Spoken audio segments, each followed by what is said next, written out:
ते कुणाकडे गेले नाही. त्या मुलांची जेवणाची व्यवस्था आणि त्या गायीच्या चाऱ्याची व्यवस्थेसाठी आम्हालाही कोणाकडे जाता येत नव्हतं. कारण गेलो तरी लोक लांब उभा करायचे, आम्हाला काही देत नव्हते. ते म्हणलं आपण काहीतरी कर्ज काढू म्हणलं, त्याच्यावर काहीतरी कर्ज काढायचं. या विषयाने आम्ही बराचसा थोडासा प्रयत्न करून कर्ज काढायचं म्हणलं, जरी बंद असली पतसंस्था तरी काही काही असे दरवाजा थोडा वर करून द्यायचे. त्यावेळेस आम्हाला एवढी अडचण आली, मी तिथे तर माझं म्हणजे अशी पतसंस्था आपण काढायला पाहिजे म्हणलं. मग आता दुसरंच कर्ज घ्यावं लागणार नाही म्हणून माहीत झालं पतसंस्था काढायची. किती त्रास त्यात कर्ज काढायचं. शेवट पतसंस्थेने गुरुजी आम्हाला कर्ज दिलं नाही दिलं कर्ज. मग आमच्याकडे जेवढ्या गाड्या होत्या तेवढ्या आम्ही विकल्या आणि ते आश्रम आणि गोशाळा आत इथपर्यंत आणलेलं आहे. पण तिथं सारखं जाऊन ते जिथं मनुष्य जो आहे का, तो जिथं जाईन का तिथं काहीतरी शिकत असतो, कुठेही शिकत असतो. माझ्याकडे लहान मुलं होती ना, ते दवाखान्यात घेऊन जायचो ना, तर मग मला नंतर त्यांना काय दुखायला लागलं का आपोआप करायचं, मीच त्यांना औषधी असते त्या मुलांना.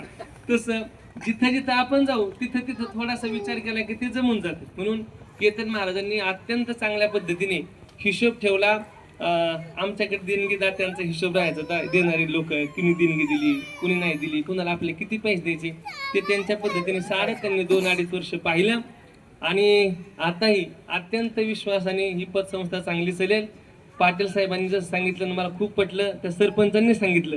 सरपंच साहेब नक्कीच ही पतसंस्था महाराष्ट्राच्या बाहेर सुद्धा नेण्यासाठी आपण सगळे प्रयत्न करू. महाराष्ट्रात जाईन पण बाहेरही जवळ जाईल असाही आपण प्रयत्न करू.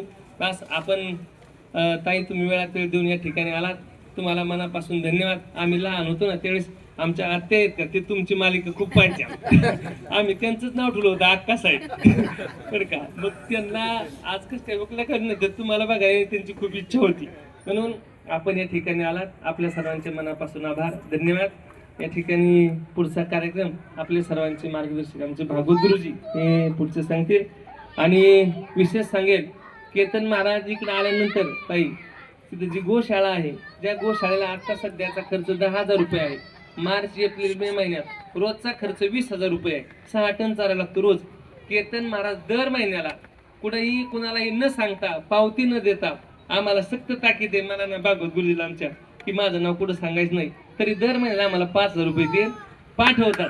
मग आता इथं सांगायचं कुठं सांगायचं, म्हणजे इथून फुल्यानंतर इथला एकही पैसा तो वावग्या किंवा वाम मार्गाला जाणार नाही, तो सत मार्गाला जाणार आहे.